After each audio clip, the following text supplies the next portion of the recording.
My own son stood in my kitchen, looked me straight in the eye, and told me I was an embarrassment. Said I needed to stop showing up to family events dressed like a handyman because it made his wife's parents uncomfortable. I'm Robert McLeod, 64 years old, and for the past 18 years, I've let my son believe exactly what he wanted to believe. He thought I was a retired construction worker, living off a modest pension and the goodwill of the union. What my son Derek didn't know was that I didn't just work construction. I owned McLeod Development Group, the company that built half the condominiums in the Greater Toronto Area, 16 commercial towers, and 3 shopping centers. Current valuation sits at $85 million. When he told me I had 60 days to sign over the deed to my house or face legal action for my own good, I didn't argue. I didn't raise my voice. I simply made 4 phone calls. If you're watching this, subscribe and let me know where you're from, because this story is about what happens when someone mistakes kindness for weakness and simplicity for poverty. That mistake would cost my son everything he thought he'd built. Most people see exactly what my son Derek sees when they look at me. A guy in his mid-60s who drives a 2004 Ford F-150 with 300,000 kilometers on it and a dent in the passenger door from backing into a post at Canadian Tire. Someone who wears Carhartt jackets from Mark's Work Wearhouse and steel-toed boots that have seen better decades. I bring a case of Molson Canadian to family gatherings and always decline the fancy wine because I joke that anything that costs more than $15 a bottle is wasted on me. Derek McLeod, 34 years old, architecture degree from the University of Toronto, senior associate at Henderson and Cole Design Group, pulling in $170,000 a year. His wife Vanessa, 31, top producing real estate agent in Mississauga, drives a $90,000 Mercedes, and has opinions about everything from my haircut to the fact that I still use a flip phone because smartphones give me a headache. The first warning sign came at Thanksgiving last year. We were at my house in Oakville, the same house I've lived in for 26 years, and Derek started referring to it as the family property in conversations with Vanessa's parents. Then it became their future primary residence. Then just our place. When we take over the property, Vanessa announced while carving the turkey, we're going to gut this kitchen completely. Open concept, quartz countertops, the works. You can finally move somewhere that makes sense for your situation, Dad. Somewhere you can manage on your own. Somewhere I can manage. Those words stuck like a splinter under my fingernail. The second sign happened when Vanessa started posting photos of my house on her Instagram. She's got 22,000 followers, mostly other realtors and those lifestyle and design people. The caption read, "Exciting new project coming soon." Sometimes, family members resist change because they're stuck in the past. Can't wait to transform this dated gem. The comments were brutal. People calling me a stubborn boomer holding onto real estate that younger generations could use. One person wrote, "These old-timers need to downsize and let families actually grow. Just take over already and do what needs to be done." Vanessa screenshot the worst ones and texted them to Derek. "See? Even professionals agree. Your dad's being difficult." What neither of them knew was that I'd been watching these Instagram stories for months. Watching Vanessa show off the solid oak floors I installed myself 23 years ago, talking about ripping them out for some engineered hardwood. The master bedroom, where I held my wife's hand during her final months, now described as our future sanctuary. The workshop in the garage where I taught Derek to use a circular saw when he was 12, now earmarked for a home gym. In her world, I'm the stubborn old man who got lucky buying property in Oakville before the market exploded. Derek tells people I'm simple, that I don't really understand how real estate works in today's economy. He means well, he told Vanessa's father at a barbecue last summer. But Dad's generation just doesn't have the financial sophistication we have now. He thinks sitting on a property is smart, doesn't understand leveraging equity. My generation. The one that apparently stumbled into property ownership through dumb luck. But the real breaking point wasn't the Instagram posts, or the condescending comments, or even the assumption that I'd just hand over my house because they asked nicely. It was what happened 2 months ago when Derek and Vanessa brought her parents to my place for dinner. Richard and Catherine Henderson. Richard owns Henderson and Cole Design Group, the architecture firm where Derek works. Catherine volunteers at charity galas and makes sure everyone sees her name on donor walls. They walked into my house like they were inspecting a teardown. Richard immediately started pointing out problems. Foundation could be settling on the east side. Roof shingles look original. This furnace is probably costing you a fortune in heating bills, Robert. These old houses, they're money pits if you don't stay on top of them. Vanessa was taking notes on her phone. Derek nodded along like an eager student. Dad, Richard's offering to connect you with a contractor he knows. Professional rates. You could probably get this place updated for under 60 grand if you're strategic about it. $60,000. Like I had that kind of money lying around on a pension. Robert doesn't really do major renovations, Vanessa explained to her mother. Fixed income, you know, pension and CPP.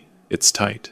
Catherine gave me that sympathetic smile people reserve for the elderly and the unfortunate. Robert, have you thought about what happens when you can't manage the stairs anymore? My church has information about assisted living facilities in Hamilton. Very reasonable rates. Assisted living. I'm 64. I ski at Blue Mountain every winter and run the Terry Fox Run every September. Derek jumped in quickly. Actually, Dad, that's what we wanted to discuss. Vanessa and I have been working on a 5-year plan. We need more space. Her real estate business is expanding. We're thinking about starting a family soon. This house would be perfect for us. Perfect location. Perfect for them. My house. And where exactly would I go? Derek and Vanessa exchanged one of those looks couples share when they've rehearsed something. Well, Vanessa said sweetly, I've been looking at some condos in Burlington. There's a nice seniors complex near the lake. Units around 200,000. Much more manageable for someone in your situation. Close to medical facilities, too. My situation. The situation where I supposedly can't afford to live in my own house. Richard leaned forward, swirling his wine. Robert, I'm going to be direct with you. Property values in Oakville have gone through the roof. Your house is probably worth $2.5 million now, maybe more. That's a lot of equity for someone on a government pension. You could sell, give Derek and Vanessa a family rate, and still have enough to live comfortably in a smaller place. Plus, he added with that tone successful people use on those they consider less fortunate, you'd be helping your son build generational wealth. That's what fathers do, isn't it? What fathers do. I smiled and said I'd think about it. That night, after they left, I sat in my workshop until 3 a.m. My wife Margaret passed away 8 years ago. Cancer. She made me promise 2 things before she died. First, take care of our son. Second, make sure he becomes someone she'd be proud of. I was starting to wonder if I'd failed her on both counts. The email came 3 days later. Subject line: Moving forward with property transition. Dad, Vanessa and I have consulted with a real estate attorney and a financial planner. We've found a solution that works for everyone. You transfer the deed to us now.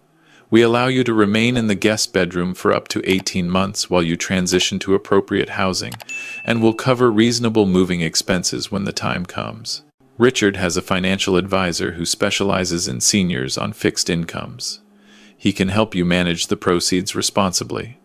We'd like to begin the paperwork this week. This is in your best interest.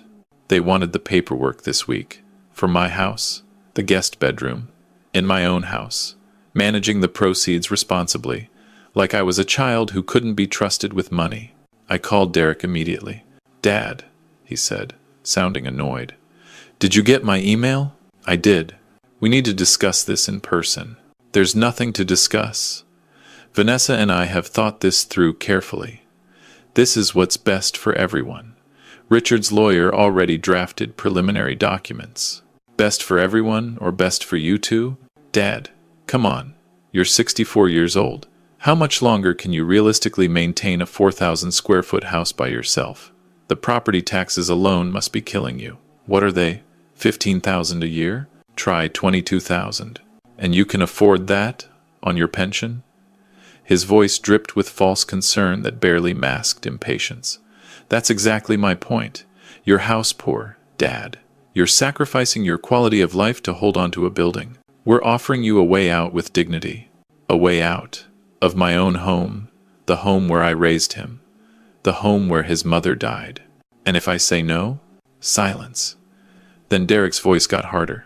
Dad, don't make this difficult. Richard's lawyer looked into it. Ontario property law has provisions for family transfers, especially when there are concerns about the current owner's ability to properly maintain the property. We can do this the easy way or the complicated way. Are you threatening me with some kind of legal action? I'm trying to help you face reality. You drive a truck that's older than some of my coworkers. You shop at No Frills. You haven't taken a vacation since Mom died. Meanwhile, you're sitting on over $2 million in real estate equity that could transform both our lives. This isn't about taking something from you. It's about smart financial planning for the whole family. He hung up. I sat in my kitchen, the same kitchen where I taught Derek to make grilled cheese sandwiches when he was 6, and realized my son genuinely believed he was rescuing me from myself. The legal documents arrived by courier the next afternoon. Official letterhead from Henderson Legal Associates. Richard's brother, apparently. The language was dressed up as care and concern, property transfer agreement, cohabitation arrangement, transition support plan. I had 45 days to sign or they'd pursue alternative legal remedies to ensure proper property stewardship and protect the family's interests. Property stewardship. For the house I paid for in cash 26 years ago. The letter included a helpful breakdown of my estimated monthly expenses based on typical pension income for someone of your employment history. They'd calculated I could barely afford groceries after housing costs. The final paragraph made my chest tight. This arrangement allows Robert McLeod to age in place with dignity, while ensuring the property remains in family hands and is properly maintained for future generations. Age in place with dignity. In the guest bedroom of my own house, the smallest room, the one with the single bed and the window that faces the neighbor's fence. I walked to my home office and opened the filing cabinet I hadn't shown Derek since he was a teenager, the one he thinks contains old tax returns and mortgage papers. The documents were exactly where I'd left them. Macleod Development Group Articles of Incorporation from 1989. Property deeds for 16 commercial buildings across the GTA. Bank statements from RBC showing liquid assets of $38 million. Investment portfolio statements. The Globe and Mail business section from 12 years ago. Headline: The Quiet Giant of Toronto Development. I spread everything across my desk and took photos with my phone. Then I made my list. First call was to Patricia Wong, my lawyer for 22 years. She picked up on the second ring. Robert, what's wrong? You never call during the week. Patricia, I need documents prepared quickly. Derek's trying to take the house. What kind of documents? The kind that teach my son the difference between inheriting something and earning it. Patricia was quiet for a moment. How quickly are we talking? 48 hours. And Patricia, make sure everything's airtight. This is going to get ugly before it gets better. Second call was to James Chen, CEO of McLeod Development Group. Technically my employee, but he runs all day-to-day operations and has for 15 years. James, I need to accelerate the Queen Street acquisition, the whole portfolio. Full cash offer, close by Friday. Robert, that's aggressive. The Henderson Group has been trying to outbid us for months. They've got designs submitted for 3 of those buildings. I know. That's partly why I want them. Make it happen. James understood immediately. This is about Derek, isn't it? About his father-in-law's firm? Just make it happen. Third call was to my granddaughter, Emma, Derek's daughter from his first marriage, before Vanessa. She's 22 now, just finished her business degree at Queen's, works part-time at a coffee shop while figuring out her next move. She's the only one in the family who visits me regularly without wanting something. The only one who knows I'm not exactly what I appear to be. Grandpa, she said when she picked up, is everything okay? Emma, I need you to come to dinner this weekend. At my house. Your dad and Vanessa will be there. And the Hendersons. That sounds like a nightmare. Why would I want to be there? Because I'm going to need a witness. And because after this weekend, your father is either going to become the man your grandmother hoped he'd be, or he's going to learn the hardest lesson of his life. Either way, I'd like you there. Emma was quiet. Then, Grandpa, is this about the house? Dad mentioned something about helping you transition. Something like that. Are you finally going to tell them? I think it's time, Emma. She laughed, but there was sadness in it. I'll be there. But Grandpa? Go easy on him if you can. He's not a bad person. He's just been surrounded by bad influences for too long. I know, sweetheart. That's what I'm counting on. By Sunday evening, everything was in motion. Derek had no idea what was coming. The dinner party was Vanessa's idea. A celebration, she called it. 30 people at my house. Her real estate colleagues, Derek's architecture firm partners, the Hendersons' social circle. Everyone drinking wine that cost more than my monthly grocery bill. Vanessa had hired caterers from some fancy place in Toronto. She introduced them to my kitchen like she already owned it, pointing out everything that would need to be replaced. Derek wore a suit that probably cost $3,000. His watch caught the light. Rolex. He'd mentioned it cost $18,000. Investment piece, he'd said. I showed up from my workshop wearing my work Carhartt and steel-toed boots. Carried a case of Molson Canadian. $12 at the beer store. Vanessa intercepted me at the door. Robert, she said, barely concealing her panic. You're here. I thought maybe you'd want to freshen up first. Freshen up from what? From whatever you were doing in the garage. Into something more appropriate. The Hendersons' friends are here. Partners from Richard's firm. Important people. These are my work clothes. Derek appeared behind her. Dad, please, just this once. Put on the blazer I bought you for Christmas, the navy one. I'm fine, I said, walking past them both. The room shifted when I entered. Not silent, but that recalibration that happens when something doesn't fit. I saw Derek's boss, a man named William Cole, Henderson's partner. Saw Vanessa's top client, a woman who'd just paid her $40,000 in commission on a lakefront property. Saw Richard Henderson holding court with a glass of wine that probably cost $60 a bottle. Robert, Richard called out, loud enough for everyone to hear. Glad you could join us. Come here. Let me introduce you around. He steered me toward a group of men in expensive suits. This is Derek's father, Robert. Robert, this is James. He's in commercial development. And William, you know, from the firm. And Thomas, private equity. They shook my hand with that careful politeness successful people use around those they consider beneath them. So, Robert, Richard continued, what line of work were you in? Construction, wasn't it? Vanessa appeared with a beer for me. From my own case, I noticed. Not the fancy imports everyone else was drinking. What kind of construction? Thomas asked. Residential? Commercial? Bit of everything. Mostly commercial, towards the end. James nodded. Honest work. Hard on the body, though. Vanessa jumped in. Robert's actually thinking about his next chapter. Aren't you, Robert? We've been helping him look at his options. This house is really too much for one person to handle. Derek and I have been discussing taking over the property, helping Robert transition to something more suitable. The conversation continued around me like I wasn't there. Everyone discussing my future, my house, my finances. Derek's partner William mentioned retirement communities in Niagara. Catherine Henderson recommended her financial planner, who specializes in fixed-income seniors. Through it all, I sipped my Molson and watched my son nod along like everything being said was perfectly reasonable. Finally, Richard cleared his throat and tapped his wine glass with a spoon. Everyone, if I could have your attention. That's partly why we've gathered tonight. Derek and Vanessa have some news they'd like to share. Derek stood up, pulling Vanessa with him. His hand was shaking slightly.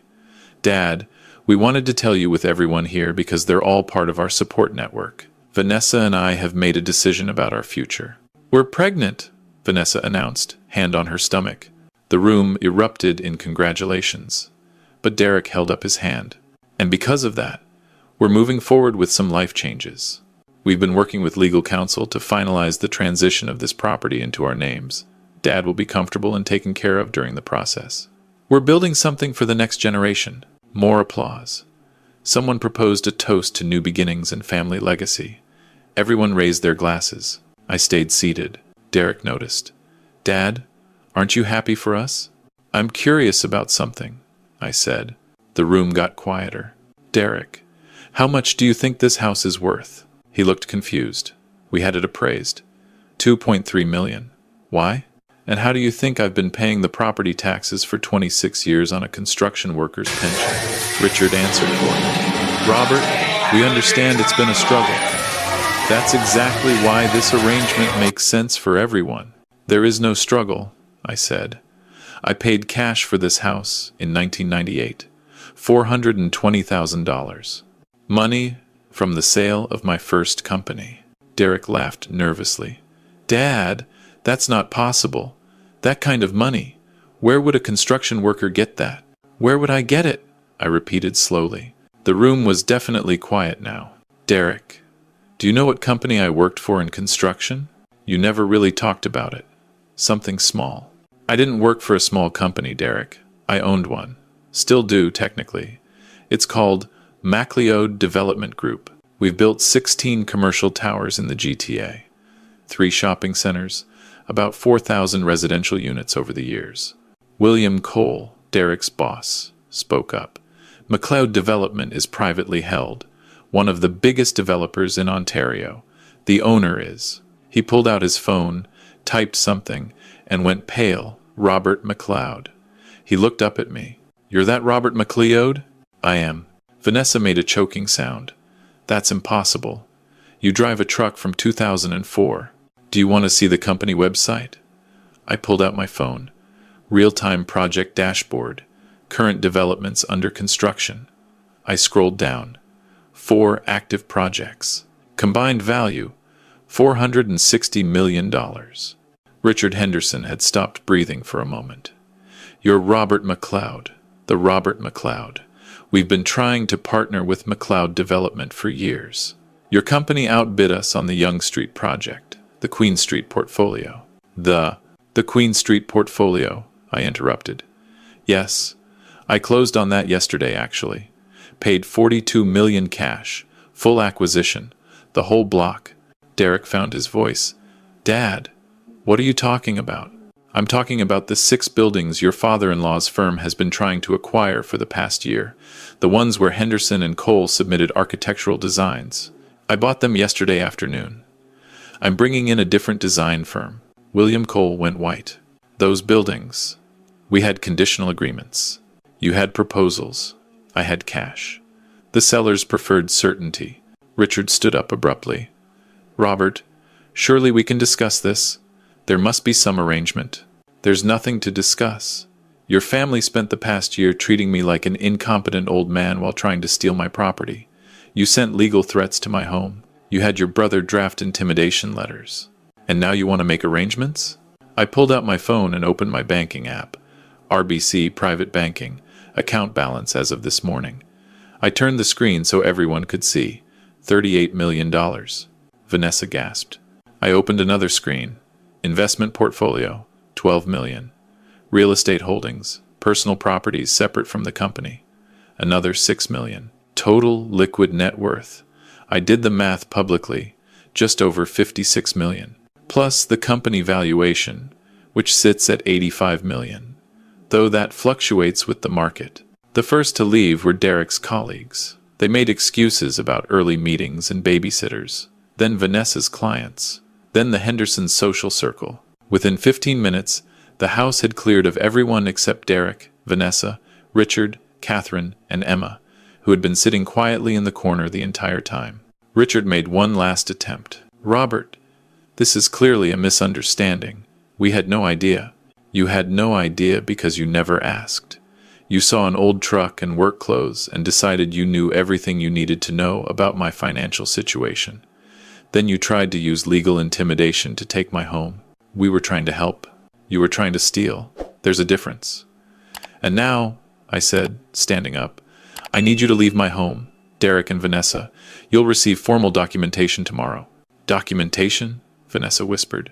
You've been living in my coach house for 3 years, the converted space above the garage, the one I let you use rent-free while you saved for a down payment. The one you somehow convinced yourselves was a stepping stone to owning my entire property. Derek's face was ashen. Dad, the coach house is legally a separate dwelling on my property. As of this morning, you're both under 60-day notice to vacate. My lawyer will deliver the papers tomorrow. You can't evict us, Richard blustered. We'll fight this. With what grounds? You've been living rent-free in my coach house under a verbal month-to-month agreement. I'm terminating that agreement. Ontario law gives you 60 days. I suggest you use them wisely." Emma stood up then. She'd been so quiet most people had forgotten she was there. "For what it's worth," she said to no one in particular, "Grandpa's been building McLeod Development since before I was born. He could have told you any time. He was waiting to see if you'd value him for who he was, not what he had." Derek turned to her. "You knew? You knew about all this?" "I've known since I was 16. Grandpa showed me the company, explained why he lives the way he lives, that having money and needing to show it off are two completely different things." "And you didn't tell me?" "It wasn't my secret to tell. And honestly, Dad," she shook her head, "I was hoping you'd figure it out yourself, that you'd realize Grandpa's worth loving whether he has money or not." The Hendersons left without another word. Derek and Vanessa stood in my living room, in my house, looking like survivors of a shipwreck. Finally, Derek spoke. "Dad, I'm sorry. I know. I didn't. We didn't. You didn't know. But you didn't not know because I hid it from you. You didn't know because you never asked. In 34 years, Derek, you've never once asked me about my work. Not really. Never asked what I did before you were born, how I built this house, what my life was like before I became Dad who fixed things." His voice cracked. "Why didn't you tell me?" "Because your mother made me promise to take care of you. She also made me promise to make sure you became someone she'd be proud of. I spent 18 years giving you everything you needed. I wanted to see who you'd become without the expectation of inheriting something." Derek sat down heavily. "And I failed. You tried to steal my home. You threatened me with lawyers. You let your father-in-law treat me like a senile old man at my own dinner table." Vanessa was crying. "We thought we were helping. We genuinely thought. You thought you were helping yourselves. There's a difference between caring for someone and taking advantage of them. You wanted my equity. You wanted to look successful to your friends. You wanted to skip the hard part of building something yourselves." I stood up. "I need you both to leave now." "Dad, please. You have 60 days to find new housing. Use them well." They left just after midnight. Emma stayed behind. We sat on my back porch, the same porch where I taught Derek to throw a baseball when he was 9, and watched the stars. "That was hard, Grandpa." "It had to be." "Do you think he'll change?" "I think he has the capacity to. Whether he chooses to is up to him."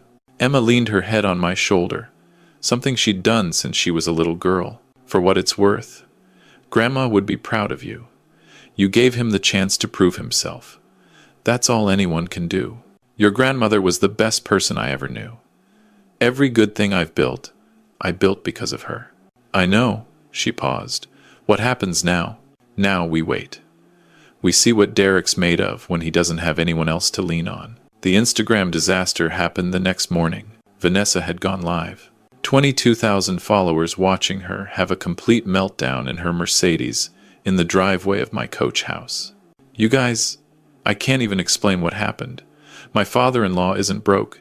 He's worth like $100 million. He owns McLeod Development, the company, and we just tried to take his house from him." The comments exploded. People calling her out, asking for details, demanding explanations. Vanessa kept going. "He's been letting us live in his coach house rent-free for 3 years. 3 years. And we repaid him by trying to force him out of his own home. We sent lawyers. We had my dad's brother write threatening letters. And he just..." She wiped her eyes. "He just made a few phone calls and everything collapsed." Derek appeared in the frame. "Vanessa, turn it off." "No." Her voice was firm. "No. People need to see who I really am, who we really are.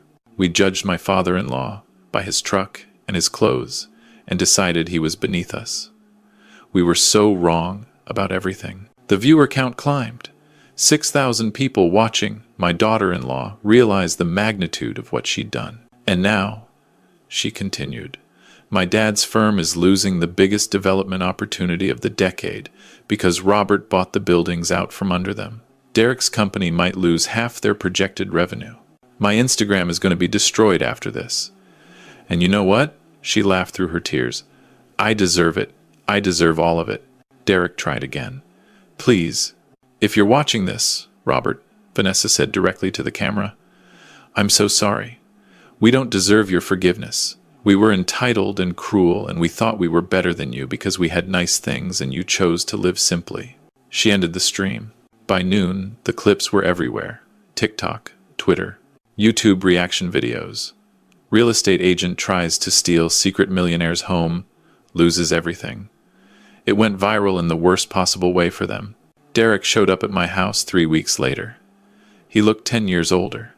Hadn't shaved, clothes wrinkled, dark circles under his eyes. "Dad, can we talk?" "Of course." He sat down across from me on the back porch. Same spot where we used to have breakfast when he was a kid. "Vanessa and I have been up for weeks. Her Instagram is destroyed. Lost 90% of her followers. Her real estate clients have canceled their listings with her. My firm." He paused. "Richard's furious. The Queen Street deal falling through cost Henderson and Cole an estimated $15 million in projected revenue. William's been questioning my loyalty, asking if I knew about your company, if this was some kind of inside sabotage. Did you know?" "No. I swear. I had no idea." I sipped my coffee and waited. Derek looked out at the backyard, at the garden his mother had planted years ago. "Dad, I need to know something. Did you plan all this? The acquisition? The eviction? Everything? Did you know we'd try to take the house, and you set up this elaborate lesson? Derek, did you plan to take my house?" He looked down. "Yes."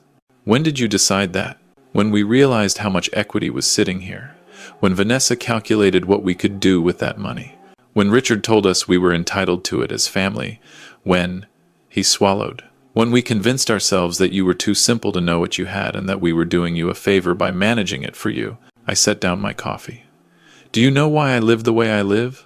Why the old truck, the simple clothes, the beer from the beer store?" He shook his head. "Your mother and I talked about this before she died.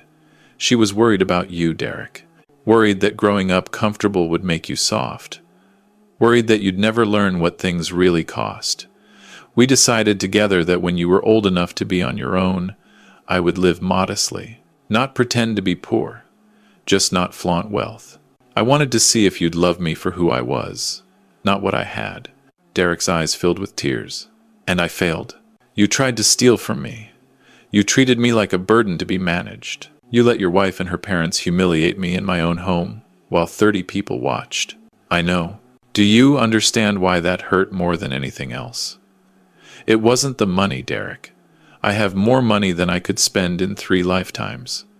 It was that my own son looked at me and saw someone worthless, someone to be pitied, someone who needed to be put away in a condo in Burlington so he could have my house." Derek broke down completely. He sobbed like he hadn't since he was a child, since his mother's funeral. "I'm so sorry, Dad. I'm so sorry." I let him cry.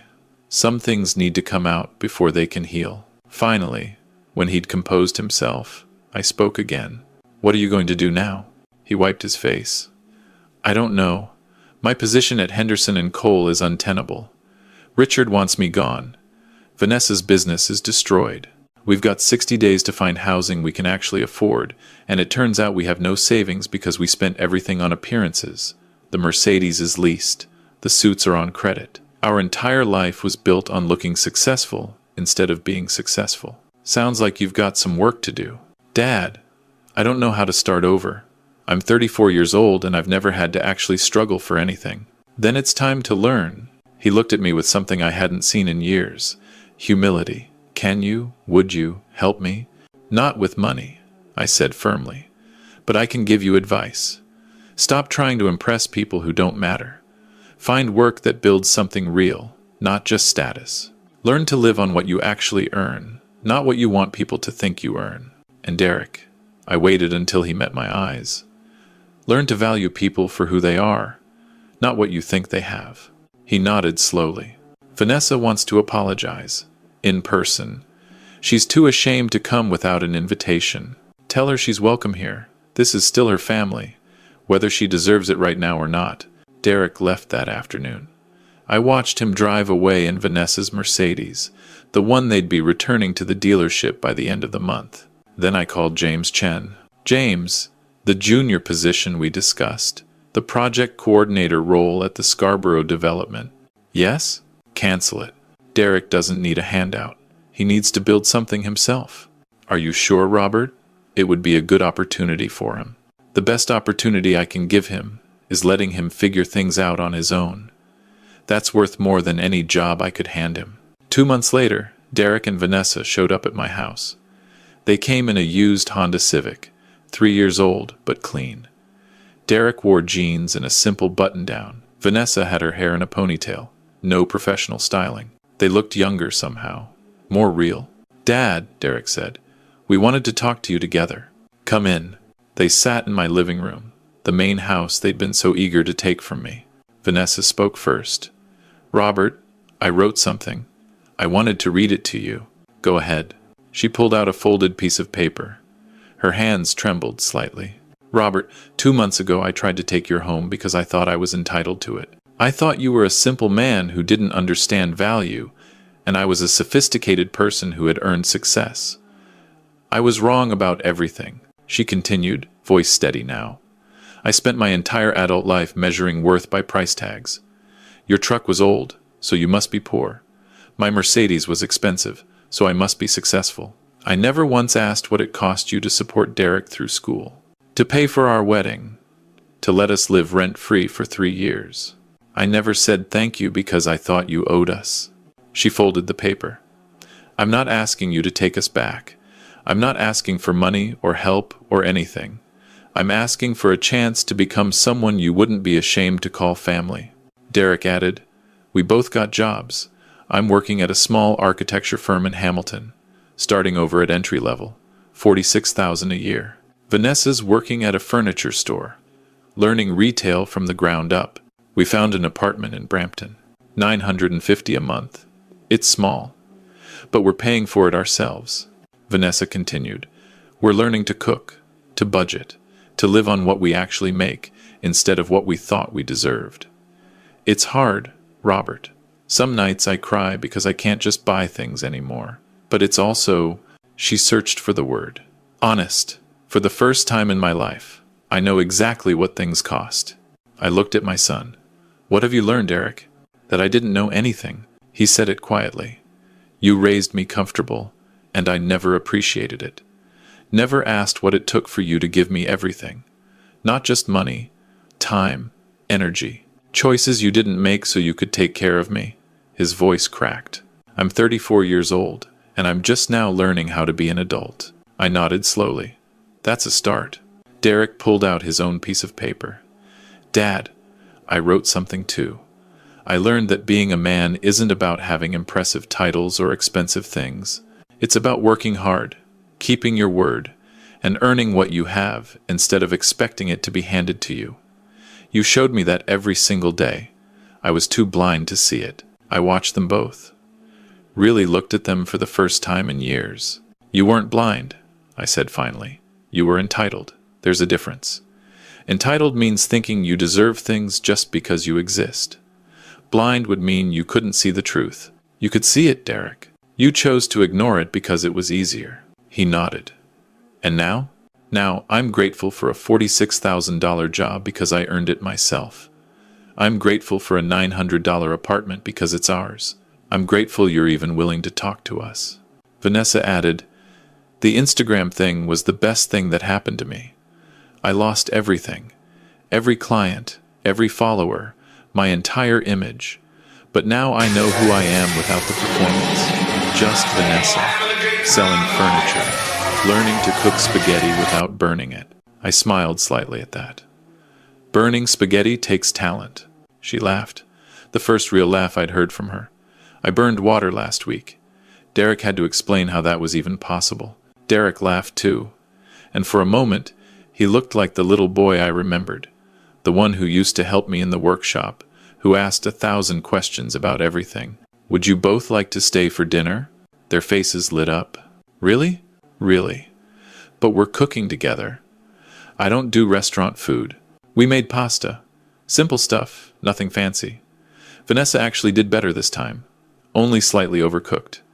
Derek made garlic bread and only set off the smoke detector once. We ate at my old kitchen table, the one I built when Derek was 5. No phones, no Instagram, no performance, just dinner. As they were leaving, Derek turned back. Dad. Yes? Thank you. For what? For everything. For the house I grew up in. For the education you paid for. For the lesson you taught us, even though it hurt. For not giving up on us when you had every reason to. I haven't given up, I said. I've just stopped doing the work you need to do yourself. Derek hugged me. First real hug in years. We'll see you next week? Same time? I'd like that. After they left, I sat on my back porch and watched the stars come out, same as I'd done for 26 years. I pulled out my phone and called Emma. Hey, Grandpa. How'd it go? Better than expected. They're learning. I knew they would. Dad's not a bad person. He just needed a wake-up call. Your grandmother would have agreed with you. Grandpa, Emma's voice got softer. You did good. You gave Dad what he actually needed instead of what he wanted. That takes strength. It takes love, Emma. Everything worth doing takes love. I sat there for a while longer, thinking about Derek at his new job, about Vanessa selling furniture, about the dinner we'd just shared with slightly burned garlic bread and laughter, about how sometimes the only way to give someone everything is to first let them lose everything they thought they had. If you're watching this, leave a comment and let me know where you're from. And remember this, success isn't what you own. It's not the car you drive or the house you live in or the clothes you wear. Success is who you become when nobody's paying your way. That's the only inheritance worth leaving behind. And if you haven't called your parents lately, maybe give them a ring. You might be surprised what you don't know about them.